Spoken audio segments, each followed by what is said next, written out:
ఇద్దరు ప్రేమికులు ఒకరినొకరు బాగా అర్థం చేసుకుంటారు. పెళ్లి చేసుకోవాలనుకుంటారు. పెళ్లి చేసుకుంటే వాళ్ళ లైఫ్ ఎలా ఉంటుందో అని ఊహించుకుంటారు. కానీ వాళ్ళకు తెలుసు వాళ్ళ పెళ్లి జరగదని. కులం, మతం పేరిట వాళ్ళ పెద్దవాళ్ళకి గౌరవ మర్యాదలు భంగం కలగకూడదని ఎంత ప్రేమించుకున్నా కూడా ఇష్టంగా విడిపోతారు. ఆ అమ్మాయికి పెళ్ళైపోతుంది. 2, 3 సంవత్సరాలు గడవగానే ఇద్దరు పిల్లల తల్లి అవుతుంది. వాళ్ళ హస్బెండ్ తాగుడుకి తాగుడుకి బానిసై చనిపోతాడు.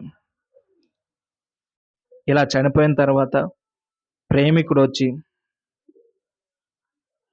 "నేను పిల్లల్ని చూసుకుంటాను. నేను నీకు తోడుగా ఉంటాను పిల్లలను చూసుకోవటంలో" అని చెప్తాడు. కానీ ఆ అమ్మాయి ఒప్పుకోలేదు. బలవంతంగా ఒప్పిస్తాడు. అలానే పిల్లల్ని చదివిచ్చి పెళ్ళిళ్ళు కూడా చేస్తాడు. ఇంత చేసినా కూడా వాళ్ళు ఒక్కరోజు కూడా కలవలేదు. శారీరకంగా అనుభవించలేదు. వాళ్ళు తలుచుకుంటే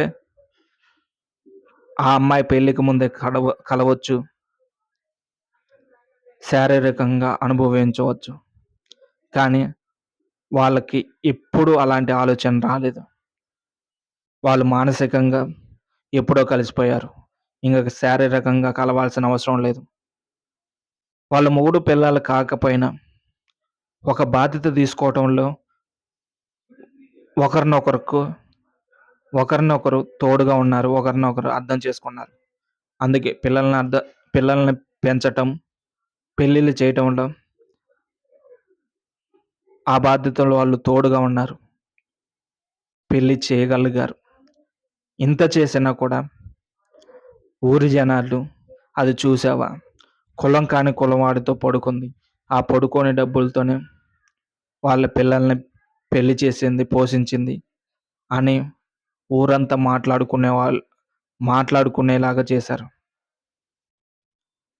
ఎప్పుడు వాళ్ళమ్మతో ఇష్టంగా మాట్లాడే పిల్లలు కూడా ఇది తప్పు చేసింది.